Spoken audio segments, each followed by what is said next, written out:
Red Miller and Son. Desculpa se o meu alemão não é muito bom, mas significa, traduzindo aí para o português, Red Miller e Filhos.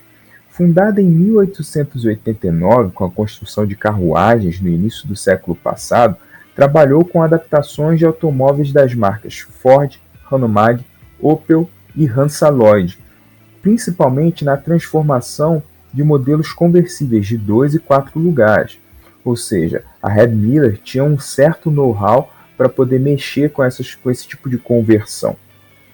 Em 1948, a Volkswagen chegou ao incrível número de produção de 25 mil veículos e achou que era o momento certo de investir em variações do Pequeno Besouro. Logo, em maio desse ano, a Red Miller recebeu de Heinrich Nordhoff a encomenda de um conversível 2 lugares.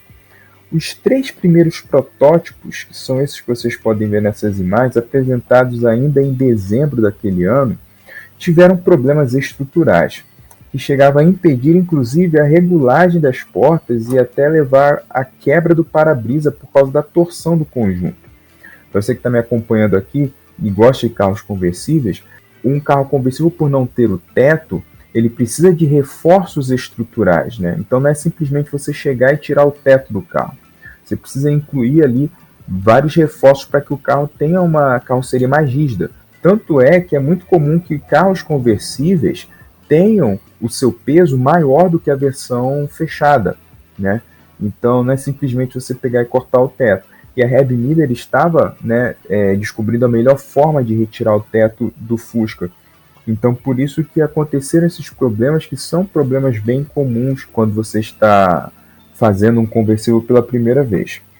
2 desses 3 protótipos, falei, eram na cor preta e o terceiro era na cor cinza. A aparência ainda era bem rudimentar. O capô traseiro era inserido ali 2 fileiras de aletas para auxiliar na ventilação do motor, e a luz de placa ainda era do Fusca do ano modelo 47.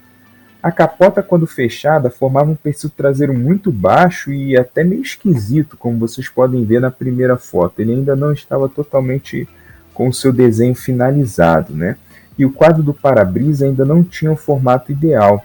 Os reforços do chassi não eram suficientes para manter as portas alinhadas, e devido às estradas alemãs que eram mal conservadas naquele período, né, do pós-guerra, o carro sofria realmente bastante.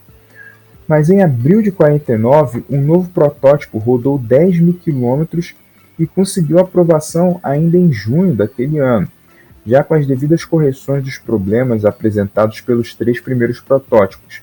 Então, esse carro receberia ali o código de Type 14A e foram encomendados a princípio 2 mil veículos.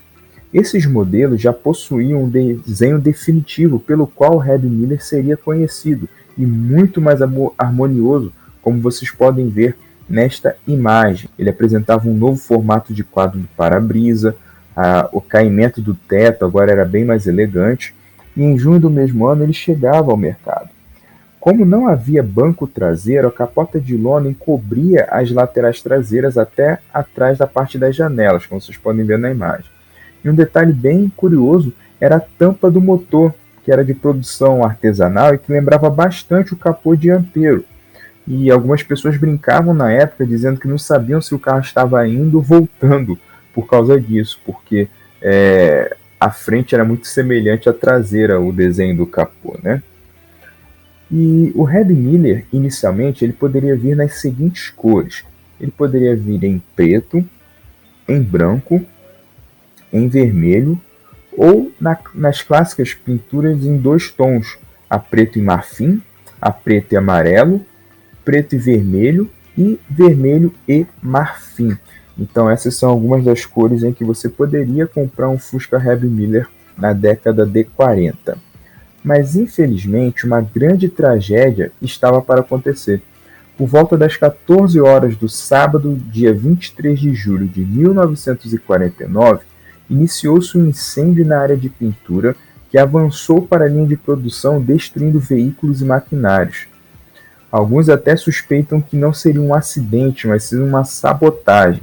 A verdade a gente nunca vai ficar sabendo de fato, mas o fato é que que isso impediu a produção e ela precisou ser paralisada por um tempo.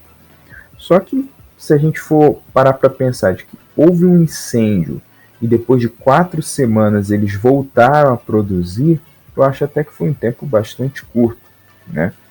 Mas a empresa, infelizmente, a partir daí entrou em sérias dificuldades financeiras e fechou as portas em maio de 1952, sendo absorvida pela Ford posteriormente.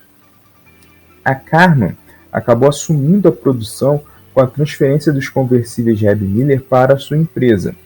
E o último Reb Miller foi produzido em fevereiro de 1953, com uma produção total de 696 veículos, bem longe das 2.000 unidades que haviam sido encomendadas pelo Nordhoff, né? O que se pode afirmar é que não mais do que 100 Volkswagen Reb Miller sobreviveram ao longo do tempo e hoje são verdadeiras obras de arte automobilísticas, sendo colecionados em diversos países da Europa e exportados, né, para os Estados Unidos, Japão, a preços elevadíssimos, vendidos a peso de ouro.